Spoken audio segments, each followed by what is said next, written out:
ഒരു wedding function 4 days ഒക്കെയാണ് set ആക്കിയിട്ടുള്ളത്. അപ്പോൾ അതിൽ 2 വർക്ക് ഞാൻ തന്നെയായിരുന്നു. സോ ഇന്നത്തെ ഒരു എൻ്റെ പ്രോഗ്രാം ഞാൻ തന്നെ ഒരു കിഡിലൻ വൈബാക്കി കൊടുത്തിട്ടുണ്ട്. അങ്ങനെ അവിടുത്തെ കുട്ടികളൊക്കെ ആയിട്ട് എൻജോയ് ചെയ്ത് നമ്മൾ എവിടെ പോയാലും നമ്മൾ അവിടെ ഒരു ഓളം ഉണ്ടാക്കണമല്ലോ. അങ്ങനെ പിള്ളേരെ കയ്യിലെടുക്കുകയായിരുന്നു എൻ്റെ മെയിൻ ഉദ്ദേശം. നമ്മുടെ കയ്യിൽ ആയുധമൊക്കെ കിട്ടി നമ്മൾ പ്രോഗ്രാം അങ്ങോട്ട് സ്റ്റാർട്ട് ചെയ്യാണ്. അപ്പോൾ നമ്മളുടെ മെയിൻ താരം നമ്മുടെ ബ്രൈഡാണ്. അപ്പോൾ ആളെ ഇങ്ങനെ നല്ലൊരു എൻട്രി ഒക്കെ കൊടുത്ത് നമ്മുടെ സ്റ്റേജിലേക്ക് കയറ്റാൻ പറ്റുമോ, അതായിരുന്നു ഫസ്റ്റ് നമ്മളുടെ ചലഞ്ച് എന്നുള്ളത്. അങ്ങനെ നമ്മൾ എല്ലാ കസിൻസിനെയും 2 സൈഡിലാക്കിയിട്ട് പാട്ട് കൊട്ടാക്കുക ആയിട്ട് നമ്മൾ നമ്മുടെ സ്റ്റേജിലേക്ക് ഭയങ്കര ഒരു വമ്പൻ എൻട്രിയോട് കൂടിയാണ് നമ്മുടെ കുട്ടി സ്റ്റേജിലേക്ക് ടൈമിൽ നമ്മൾ അവിടുത്തെ കപ്പിൾസിനും കസിൻസിനും ഫ്രണ്ട്സിനൊക്കെ ആയിട്ട് ഗെയിംസും എല്ലാം സെറ്റ് ചെയ്തിട്ടുണ്ടായിരുന്നു. അങ്ങനെ ഡാൻസും അടിപൊളിയാക്കി അവർ എൻജോയ് ചെയ്തു. പ്രായം നമ്മളെല്ലാവരും കൊണ്ട് ഗെയിം കളിപ്പിച്ചിട്ടുണ്ട്. അതിനുശേഷം ലാസ്റ്റ് നമ്മൾ നമ്മുടെ ബ്രൈഡിന് ഒരു സർപ്രൈസ് കൊടുത്തു. നമ്മുടെ ഗ്രൂം വന്നെത്തി, അങ്ങ് ദൂരെ മലപ്പുറത്ത് നിന്നാണ് വന്നെത്തിയത്.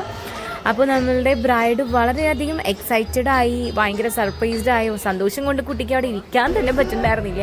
അങ്ങനെ കുറേ ഫോട്ടോസും അതുപോലെ തന്നെ ലാസ്റ്റ് DJയും പിന്നെ ഗെയിംസൊക്കെ കഴിഞ്ഞ് പാട്ടും കൊട്ടും ഒക്കെ ആയിട്ട് അന്നത്തെ ഒരു എൻജോയ് പ്രോഗ്രാം അവസാനിക്കുകയാണ് ചെയ്തത്. നല്ല അടിപൊളി